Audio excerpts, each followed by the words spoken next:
I was called a useless old woman by my own son. The words still bounced around in my head, louder than the clatter of cutlery on the plate, louder than the low hum of conversation that instantly picked up again, trying to cover the insult. It came from David, my oldest son, spoken right there at the dinner table. This wasn't just any table. This was the big, sturdy oak table my late husband, Arthur, and I had chosen together, painstakingly saved for, aught with so much sacrifice and love, a centerpiece for countless family meals. And now it felt like the stage for my public humiliation. I didn't answer. I just kept my eyes fixed on the piece of bread in my hand, chewing slowly, but it felt like I was trying to swallow sand. Every bite scraped against the raw humiliation in my throat. The cruelty of it all was how quiet it had been. No shouting, no raised voices that could be dismissed as anger. Just a cold, calculated whisper meant to slice deep. Everyone at the table heard it. I knew they did. The air itself seemed to thicken with unspoken tension, yet everyone pretended they hadn't heard a thing. Plates were pushed, glasses were refilled, and new topics of conversation were launched with forced enthusiasm, as if my son's words and my pain were invisible. That silent dismissal, that collective turning away, was almost worse than the insult itself. It was a complete rejection. Their glances darted around the room, always avoiding mine.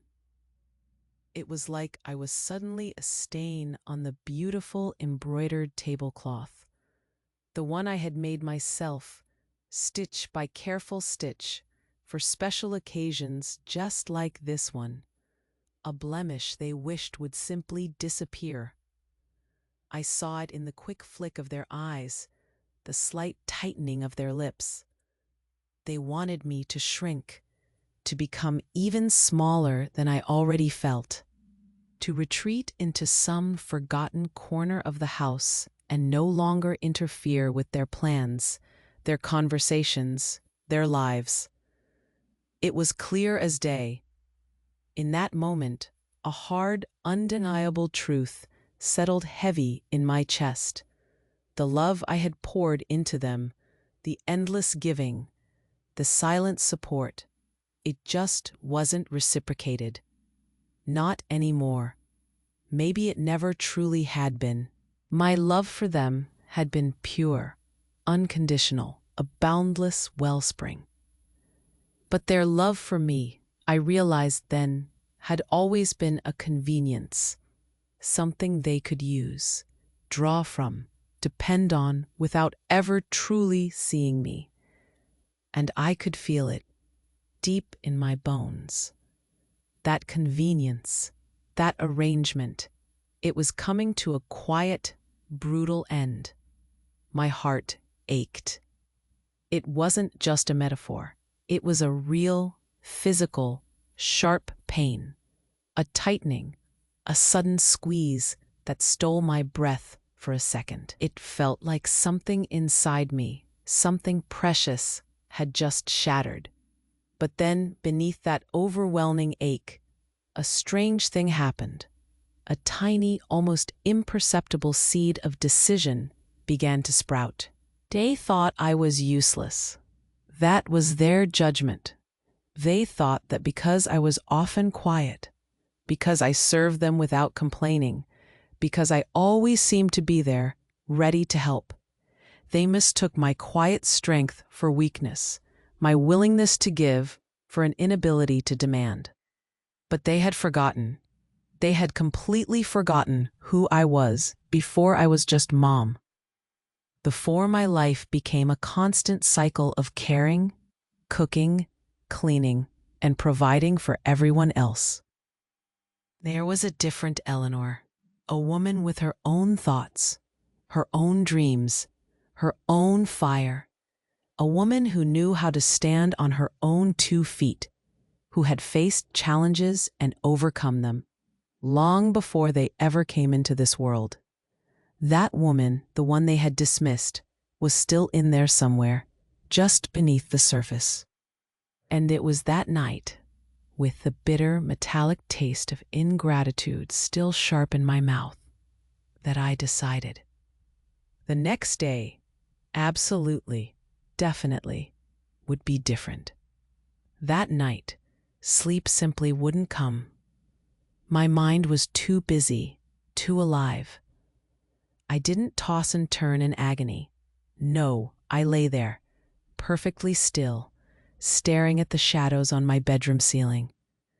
My thoughts were clear, focused, cold. I wasn't just dwelling on the hurt anymore. I was planning. In the profound silence of that house, with everyone else sleeping soundly, unaware of the shift that had just occurred, I started mapping out the first step of my own quiet liberation. The exact details were still blurry, but the intent was crystal clear.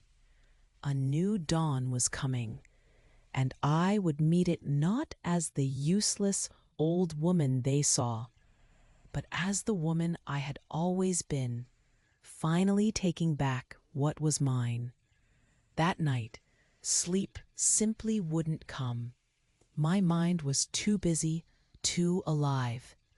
I didn't toss and turn in agony. No, I lay there, perfectly still, staring at the shadows on my bedroom ceiling. My thoughts were clear, focused, cold. I wasn't just dwelling on the hurt anymore. I was planning. In the profound silence of that house, with everyone else sleeping soundly, unaware of the shift that had just occurred, I started mapping out the first step of my own quiet liberation. The exact details were still blurry, but the intent was crystal clear. A new dawn was coming, and I would meet it not as the useless old woman they saw, but as the woman I had always been, finally taking back what was mine. My name is Eleanor. I'm 75 years old now. I was a seamstress my entire life. You can still see it in my hands, calloused and a little bent from holding scissors and needles for so many hours, for so many years. 10 years ago, I became a widow when my dear Arthur passed away. He was my rock, my partner in everything. After he left, my sons and their families came to live with me. There's David, my oldest son, he's 50 now, and his wife, Sarah, who is 48. Then there's Michael, my youngest, 45 years old, and his wife, Jessica, 43. They all moved into this big house. This is the house that Arthur and I built, brick by painstaking brick, poured our lives into it. They said it was to take care of me, that I shouldn't be alone. But little by little, slowly, quietly, I was the one taking care of everything.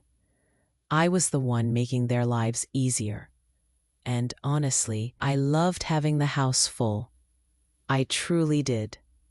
I loved the smell of my cornmeal cake baking in the oven, a sweet warmth filling every room. I loved seeing my grandchildren's clothes, all different sizes and colors, flapping on the clothesline out in the backyard. I even loved the constant, comforting hum of the TV from the living room, knowing everyone was close by. For me, family was just that: unity, closeness, support. It was what we did for each other. I can still close my eyes and remember those sleepless nights, hunched over my sewing machine, my fingers aching.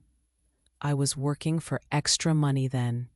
just to help pay for David's university tuition, or the time I sold my few precious pieces of jewelry, keepsakes from my own mother, just so Michael could have a down payment on his very first car. All for them, always for them. That was my life. On my dressing table, right there next to Arthur's photo, the one where he's smiling so broadly, I always kept a small, dark wooden box. It wasn't fancy, not at all. But inside it, I kept my treasures. Not diamonds or pearls, but things that felt just as precious to me. Spools of colored sewing threads, all my different needles, old photos that had faded with time, their edges soft and worn, and some important documents that Arthur always told me to keep carefully. Tucked away beneath everything else. "Eleanor," he would say, his voice kind but firm, "this is your security. Never forget that." At the time, I just nodded. I didn't truly understand the depth of that advice. I just thought he was being his usual careful, protective self. But the love I felt for them, my sons and their families, it seemed to have completely blinded me to what they really saw in me. I just couldn't see it then. Before that dreadful night, before my son David's cruel words echoed in my ears, the signs were already there. They weren't shouts or grand declarations. They were subtle, almost imperceptible, like a tiny, loose thread in a seam I just finished. Something you might dismiss as a small imperfection, but which, if left untended, could unravel the whole thing. I'd walk into the kitchen, maybe to get a glass of water or to start making dinner, and a lively conversation would abruptly die down. David and Sarah, my oldest son and his wife, or Michael and Jessica, my younger son and his wife, would be talking animatedly, sometimes laughing, and then a sudden hush. A quick glance exchanged between them, a polite, almost forced smile directed at me. And then the subject would shift to something entirely innocuous. Weekend plans, those spontaneous family outings that used to include me, were now made in hushed tones, almost conspiratorially. I'd only find out about them when I saw packed bags by the door, or heard the car pulling out of the driveway early Saturday morning. "Oh, Mom, we thought you were still sleeping," they'd say, a touch too quickly, or "It was just a quick trip. You wouldn't have enjoyed it anyway." They'd offer these flimsy excuses, barely meeting my gaze, and I just nod, feeling a cold knot in my stomach. My opinion on any matter at all, from the new color of the living room wall to the seasoning of the food I was preparing with the same recipes my mother taught me, was met with a condescending smile, a pat on the hand, as if I were a child who didn't understand the grown-up world.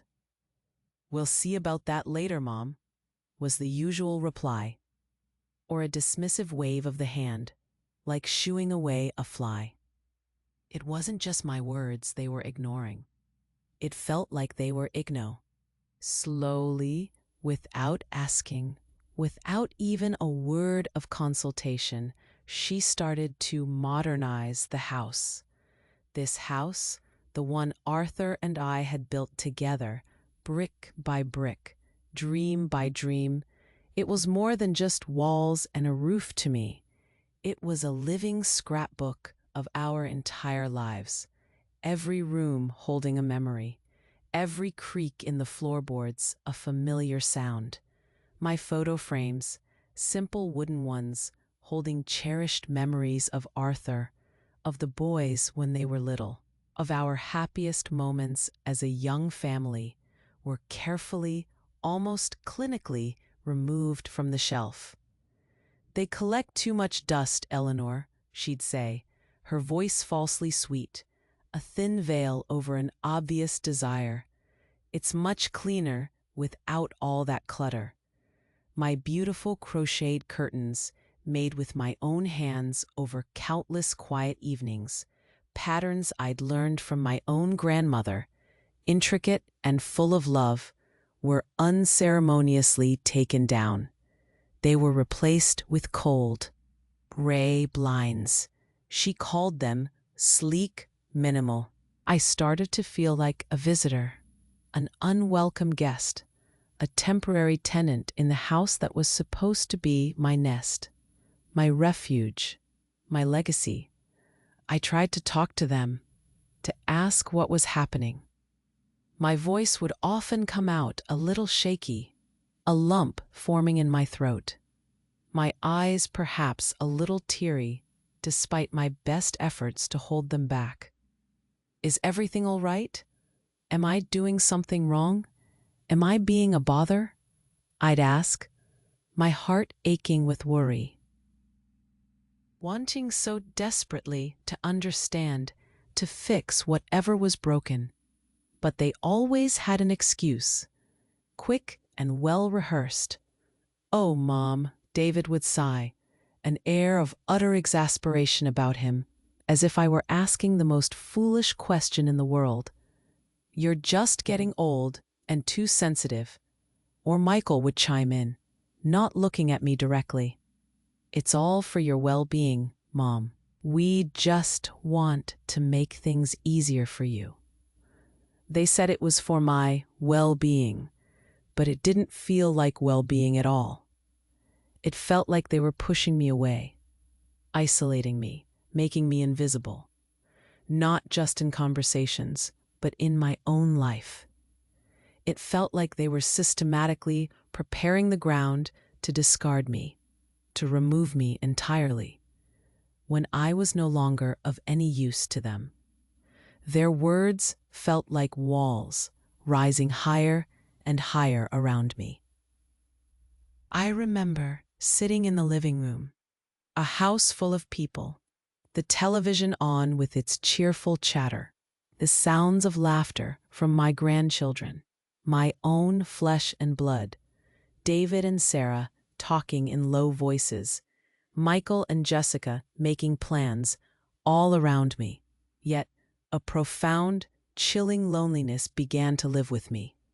It was a guest that stayed, day in and day out, even with the house always full, always noisy, always bustling with their lives. It wasn't the silence I feared. It was the silence for me. The conversations that the plans I wasn't privy to, the love I no longer felt directed my way, that seemed to have withered and died. My heart, once so full of warmth for them, now held a growing emptiness, a hollow ache.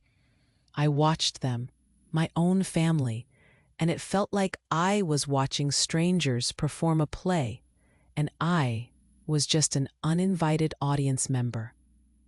Strangers who were slowly, steadily pushing me into a corner, making my space smaller and smaller. And I, out of that endless, blind, foolish love, was letting them do it. I was letting them chip away at me, piece by piece, day by day, until there was almost nothing left of the Eleanor I knew, just a shadow fading in my own home. I was a stranger in my own story, and they were already writing the ending without me. That was the crushing truth.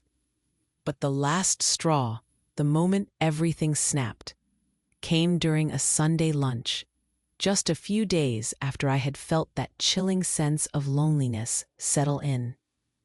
The whole family was there, gathered around that very same oak table, the one Arthur and I had picked out together. The house was full of their voices, their laughter, They were all animated, talking over each other with excitement. David, my oldest, and Michael, my youngest, were going on and on about selling one of their cars, not because it was broken, but because they wanted to buy a newer, bigger one. They spoke of upgrades, of more space, of shiny new features. I listened, trying to follow along, trying to feel included. And then, in my complete, utter naivety, I spoke up. Just a small, quiet suggestion. I thought I was offering a bit of sensible advice, something a mother might say, looking out for the practicalities. I suggested that perhaps it would be better to wait a bit, just to hold off on such a big purchase. Household expenses, I murmured, had been quite high lately. What with this and that? I thought I was being helpful, just reminding them of our shared reality. That's when it happened. David, my firstborn, the son I had sacrificed so much for, slammed his fork down on the table. It wasn't a gentle tap. It was a loud, startling crack that made everyone jump, even me. The sound echoed in the sudden silence, much louder than it should have. He didn't shout.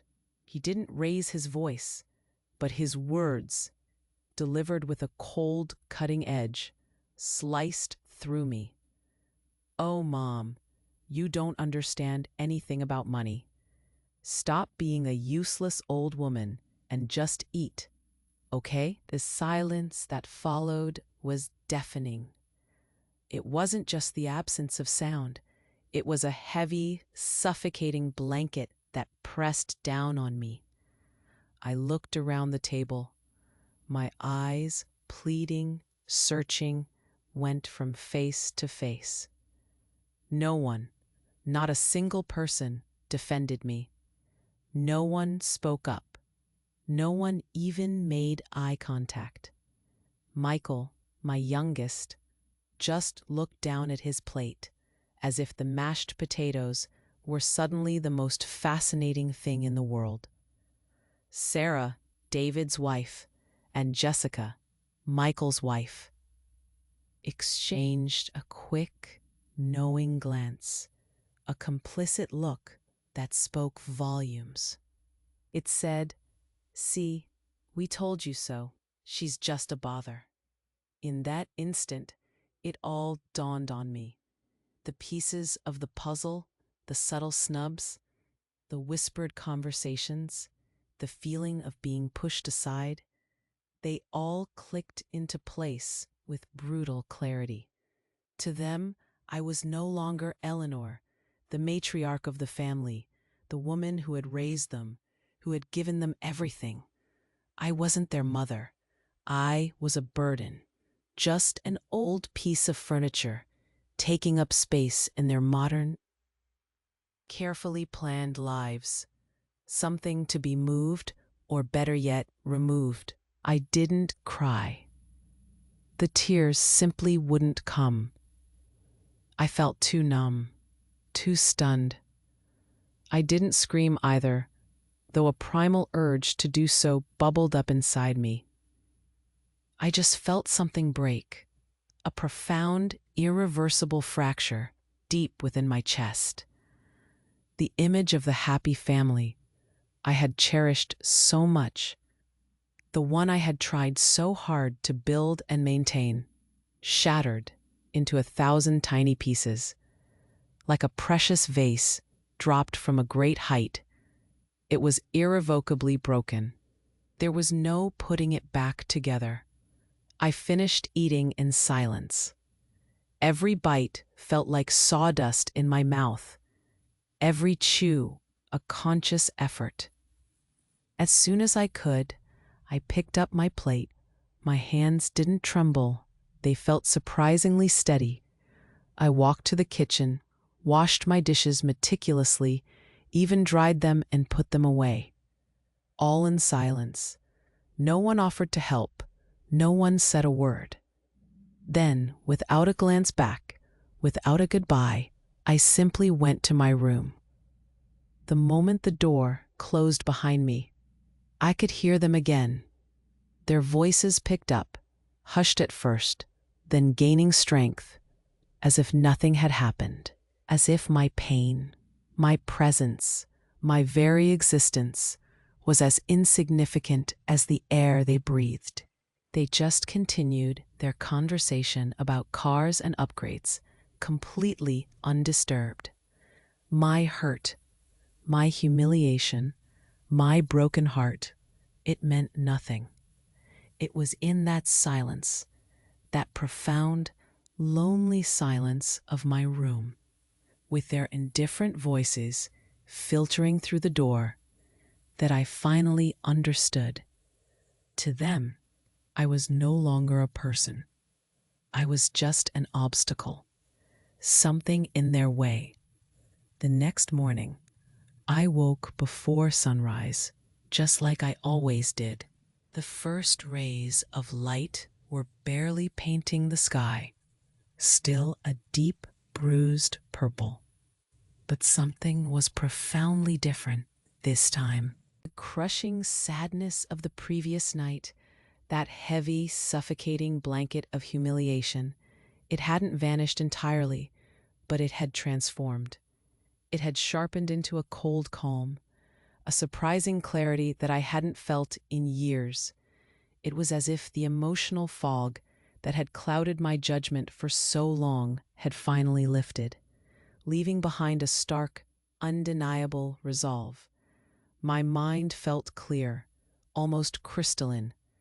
I went to the kitchen, the floorboards creaking softly under my feet. A familiar sound in the silent house. I made my coffee, strong and black, the rich aroma filling the quiet space. I didn't linger at the counter. Instead, I sat at the small kitchen table, the one Arthur had made for me when we first moved in. And then, with hands that felt surprisingly steady, I took my old wooden box from my dressing table, the one I always kept beside Arthur's photo. I placed it gently on the worn tabletop. Inside, beneath the yellowed photos, the spools of thread and the old thimbles were the documents Arthur had told me to keep. "Eleanor, this is your security. Never forget that," he'd said. And in that moment, with a calm certainty, I understood exactly what he meant. My first phone call wasn't to a friend, not to someone I could confide in and shed tears with. No, this was different. This was practical. This was business. I called Mr. Henderson, an old family lawyer. He was a serious man, a bit stern sometimes, but he had always treated Arthur and me with immense respect. He was a man of integrity, someone you could trust with important matters. "Mr. Henderson, good morning," I said, my voice steady, surprising even myself. "It's Eleanor, Arthur's widow. I need your services. It's a private and urgent matter, something I need to discuss in person." He listened, his voice professional, and we scheduled a meeting for that same afternoon, without anyone at home knowing, of course. That was crucial. I spent the rest of the morning acting normally, or rather, acting how they expected me to act. I tidied the house, wiping down surfaces that were already clean, plumping cushions on the sofa. I prepared lunch, the familiar movements of chopping vegetables and stirring pots, a soothing rhythm. When David or Michael or one of the girls spoke to me, I answered in monosyllables, my responses brief and unrevealing. "Yes, fine. Later."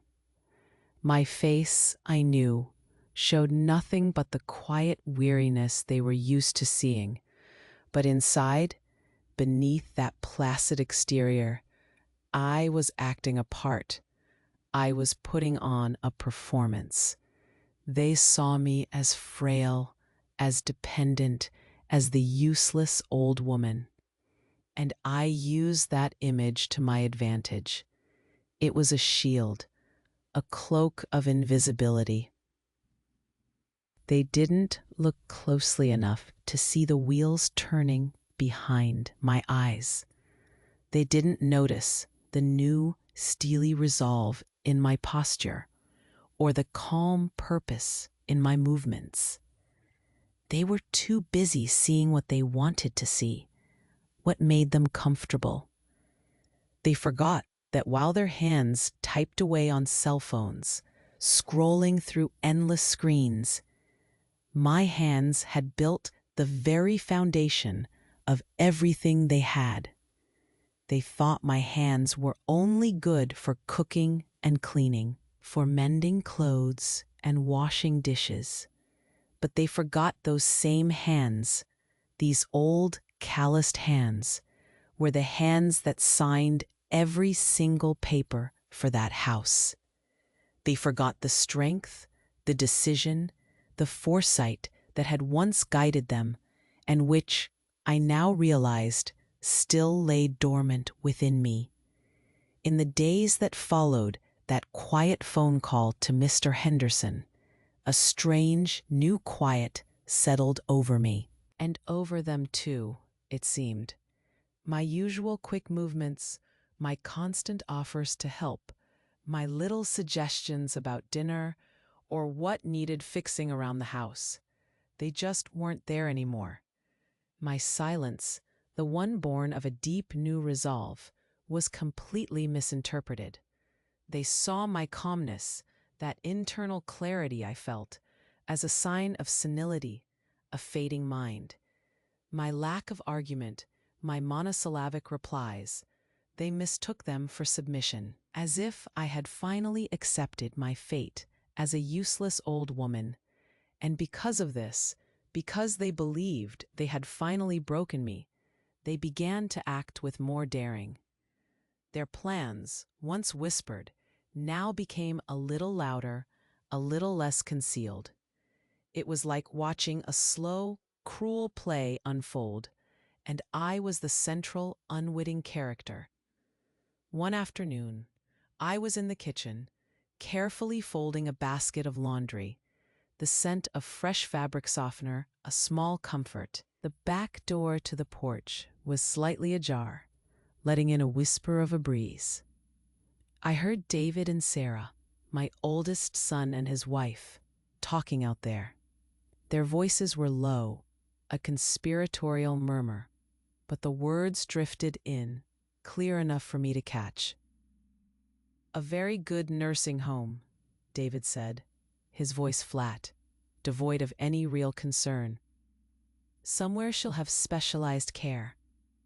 And Sarah, ever practical, ever efficient in her dismissals, chimed in. "And we could finally make better use of the house space, David. Imagine what we could do with that extra room."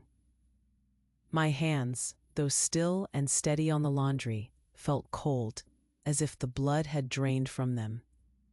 They were discussing my future, my home, my very existence, as if I were a piece of furniture to be rearranged, a problem to be solved, not a living, breathing person who could hear them.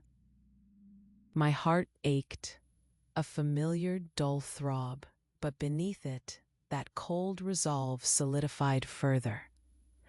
I kept folding the clothes. My face, I knew, a blank mask, betraying nothing of the storm raging inside. I just listened, taking it all in, every callous word, every dismissive tone. The pressure only increased. A few days later, Michael, my youngest son, came home with a stranger.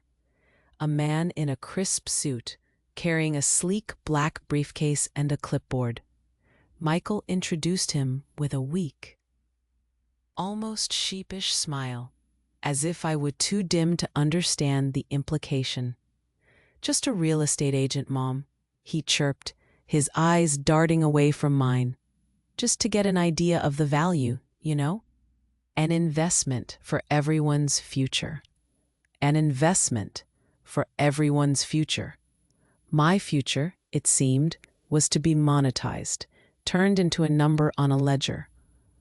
I felt my blood run cold, a chilling sensation that started in my fingertips and spread through my veins. This was my home, the place where Arthur and I had raised our children, where we had dreamed our dreams. And now, this man, this stranger, was walking through my living room, tape measure in hand, meticulously noting dimensions, calculating its worth in dollars, not memories. I stood there, leaning against the doorframe, my composure unwavering. I just observed.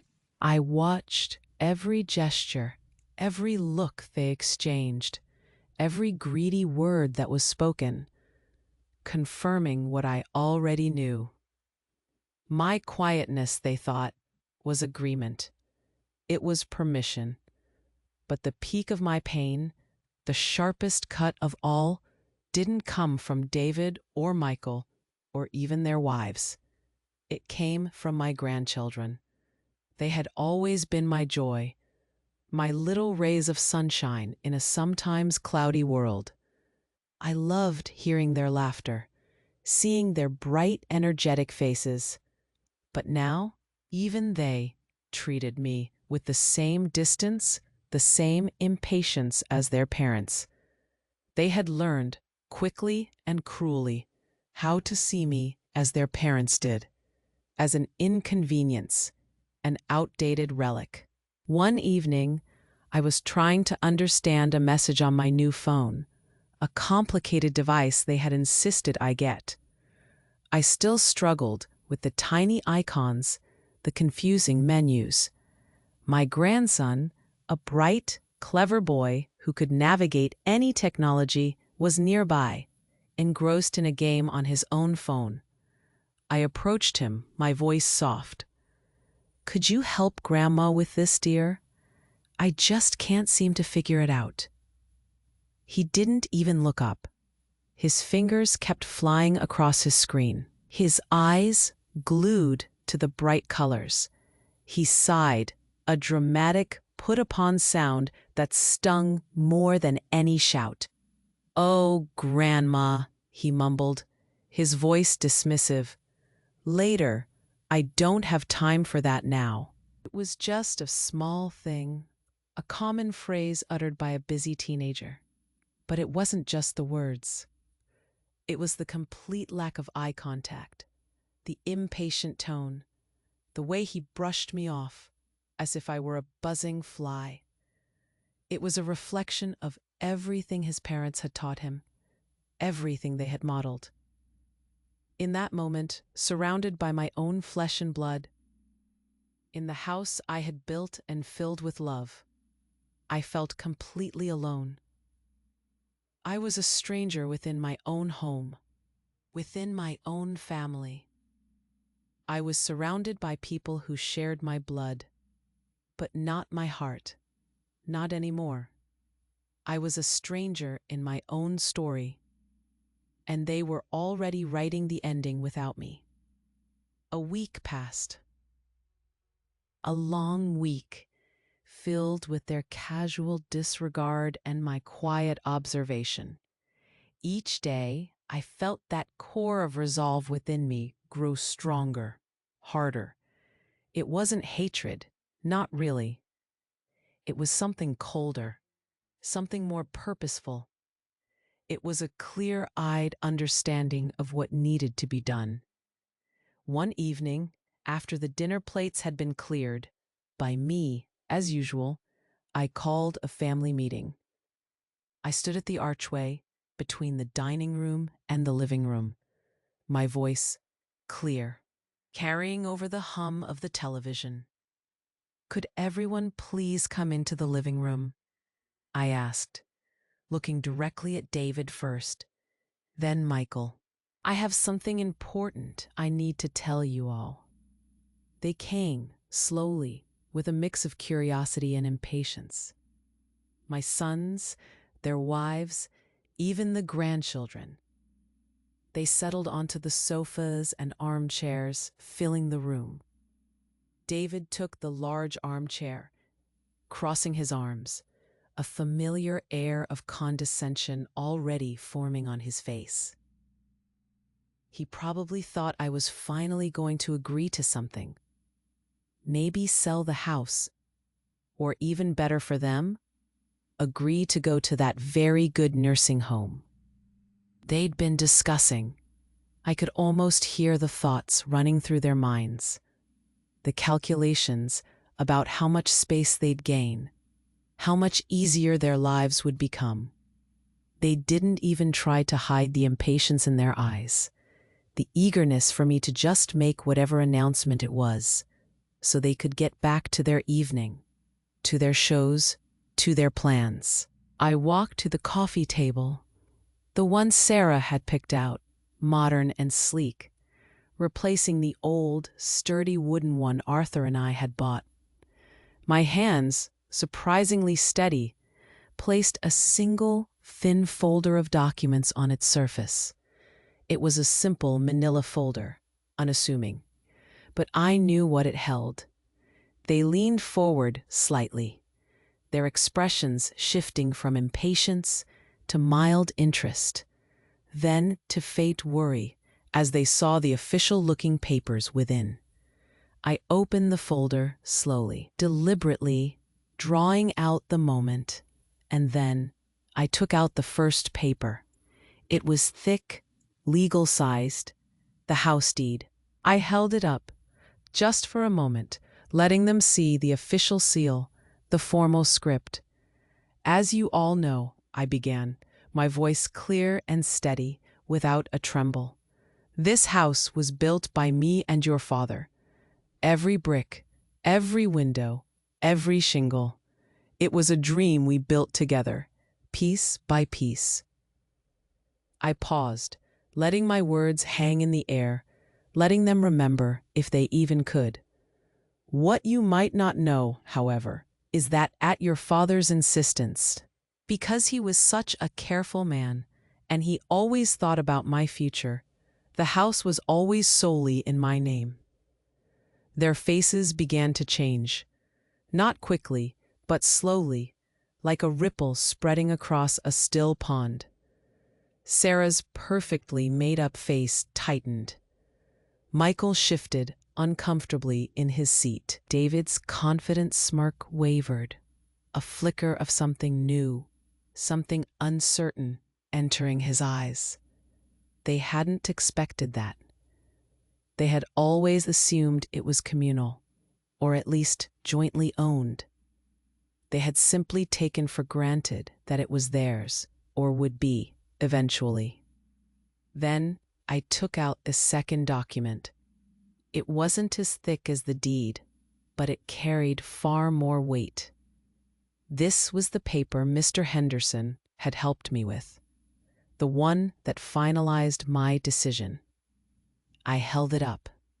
Just as I had the deed, my gaze swept across their faces, taking in their growing unease, their dawning realization that something was deeply, profoundly wrong with their assumptions. And for being called a useless old woman in my own home, I continued, my voice still calm, still clear, a burden who didn't understand anything about money. I made a decision the very next day. I looked at each of them, my children, my daughters-in-law, the grandchildren who had learned to dismiss me. "This house," I said, my voice dropping slightly, but gaining a steel edge, "this house has been sold."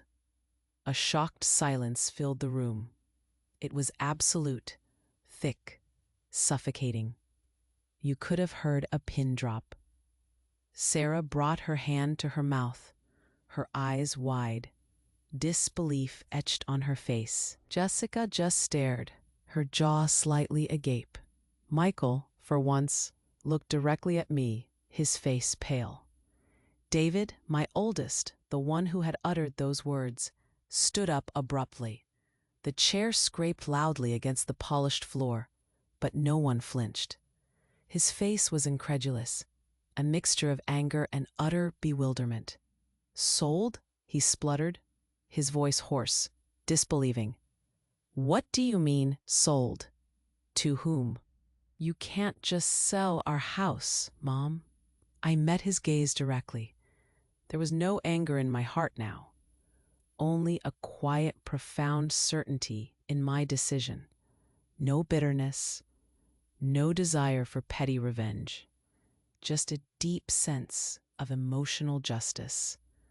I had simply taken back what was mine. "To a family who will cherish it," I replied, my voice unwavering, looking at him, then at all of them. "A family who will treat this house and each other with the respect it deserves." I gestured to the folder. "You have 30 days to vacate the property. It's all in the contract." Their faces, pale with shock, frozen in disbelief, were the first undeniable image of my new freedom. The silence lingered, heavy with their dawning horror, and for me, a strange, liberating lightness. I had closed a chapter, and for the first time in a very long time, I felt like the author of my own story again.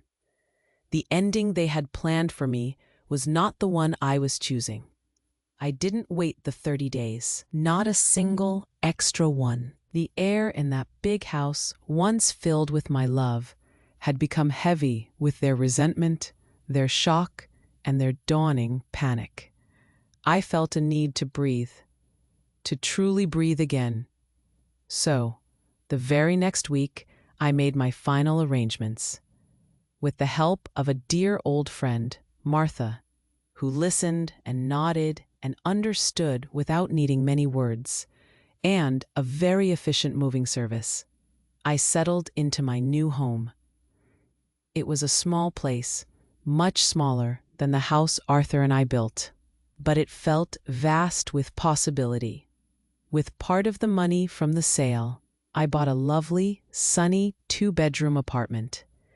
It was on the 3rd floor, with a little balcony that looked out onto a quiet street, and best of all, it was right near a beautiful park.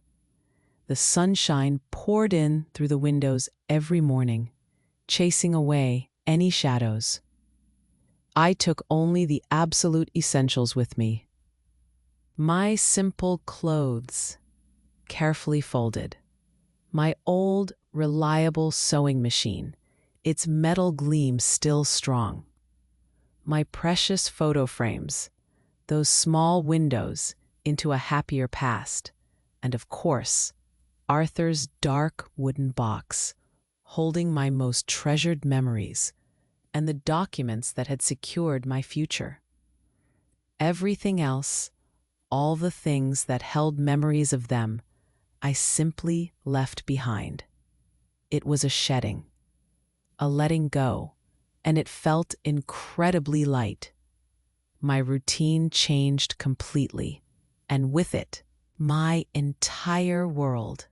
I wake up now to the gentle sound of birds chirping outside my window, not the sudden, jarring noise of arguments drifting up from downstairs.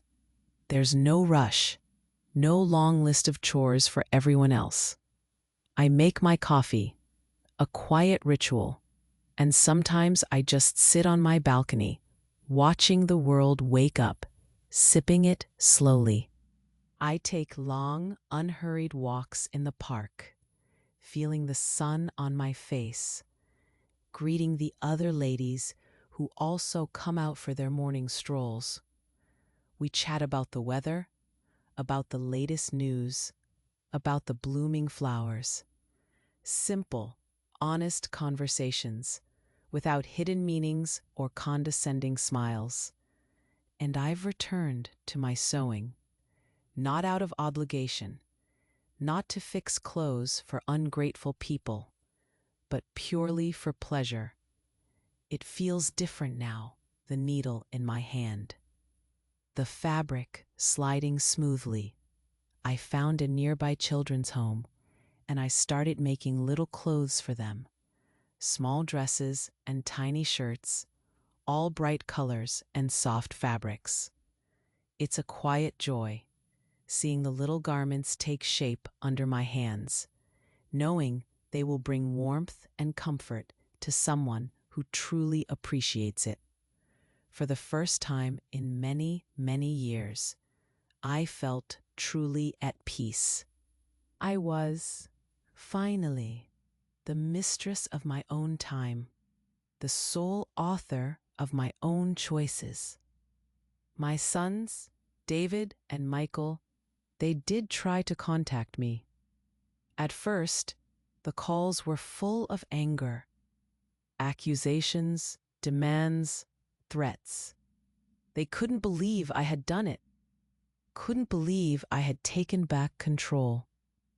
I listened sometimes, but I didn't engage.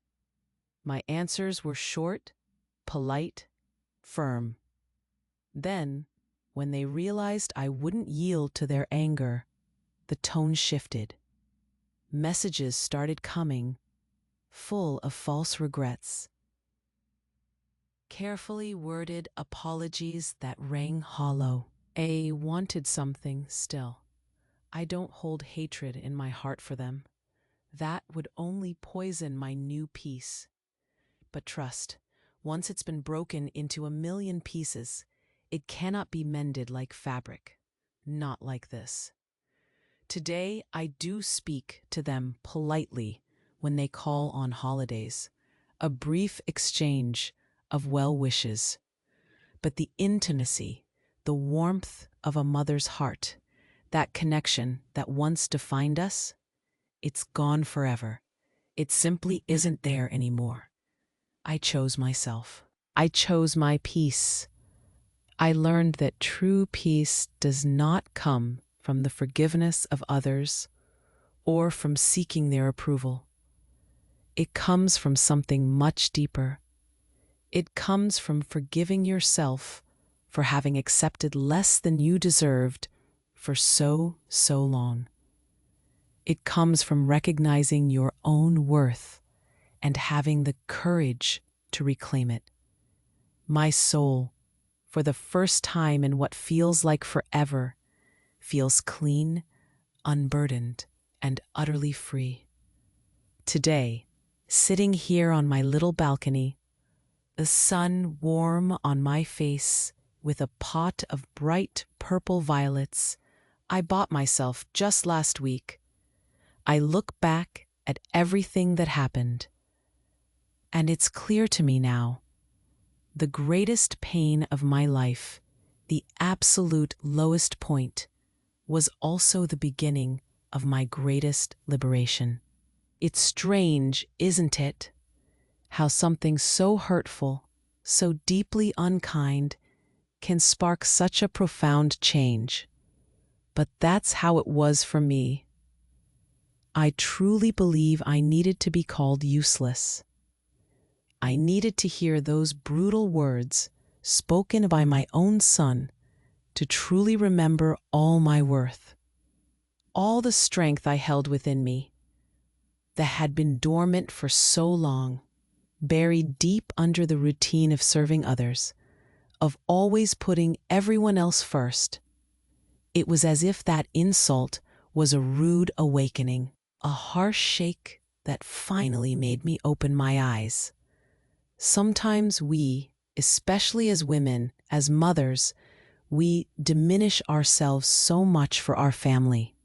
We pour everything we have into them, our time, our energy, our very essence. We accept so little in return. The silence, the indifference, the casual dismissals. We tell ourselves it's our duty, that it's what love means. We cling to the idea of family, even when that family makes us feel smaller, less important, or utterly forgotten.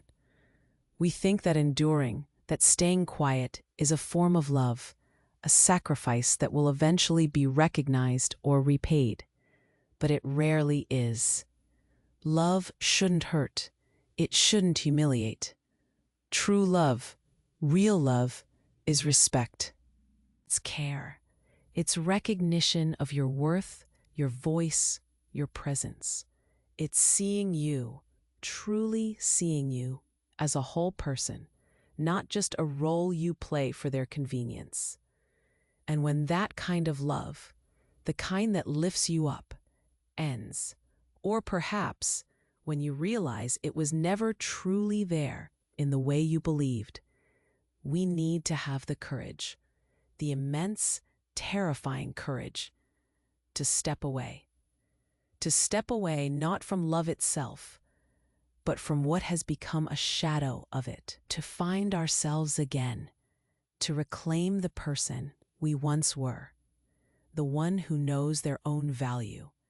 I ask myself, looking at you now, listening to my story, have you ever been treated this way, as if your presence was a burden, a heavy weight, precisely by those you helped the most, those you poured your heart into? Have you ever felt invisible within your own life, within your own home, surrounded by the very people who should see you clearest? It's a quiet kind of heartbreak, isn't it? One that leaves you hollow, even when everything around you seems full. Remember what I've learned. Dignity is not something you beg for. It is not a gift given by others. It is built, brick by painful brick, within yourself. And sometimes the most courageous act you can ever make, the most loving thing you can do for yourself, is simply to close a door that no longer leads to joy, or respect, or genuine connection. Because when you close that door, it allows you to open your own window, a window to fresh air, to new light, to a view of the world that is entirely your own. A view where you are finally, truly seen. And that view, let me tell you, it's clearer than anything I've ever seen before. That window I opened, it's let in so much light, so much fresh air, that I finally feel like I can breathe, truly breathe, for the first time in what feels like forever. My heart, which once ached with such a dull, constant pain, now feels light, unburdened. I found my peace, you see. Not in a big house bustling with people, with their demands and their dismissals, but right here, in this small apartment. An apartment that, to me, is brimming with self-respect. Every corner of it reflects my choices, my quiet joy, my reclaimed dignity. My story, I've realized, isn't about revenge. It never was. It's about something far more profound. It's about rediscovery. Rediscovering the Eleanor I had lost somewhere along the way, buried under years of giving and serving and hoping for love that simply wasn't given back in the same measure. It's about understanding, truly understanding, that it is never, ever too late to take the reins of your own life, no matter your age, no matter your past, no matter what others might say or do. You can always choose to move forward with your head held high. You can always choose yourself. Life, with all its unexpected turns and painful lessons, taught me the most crucial truth of all. We are so much stronger than we imagine. We have reserves of resilience, of courage that we don't even know exist until we're pushed to find them. And our worth? That's not defined by the opinions of others, by what they call you, or how they treat you. No. Our worth is carved out by our own actions, by our own integrity, by the quiet strength of our spirit. Today, I am simply Eleanor, not someone's mother or someone's grandmother, just me, Eleanor.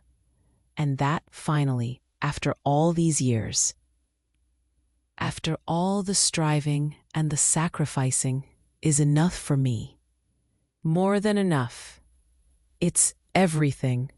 And if you want to keep receiving real stories like this, stories that might just resonate with a part of your own journey, pay attention. YouTube might be unsubscribing you without warning. It's a funny thing, technology.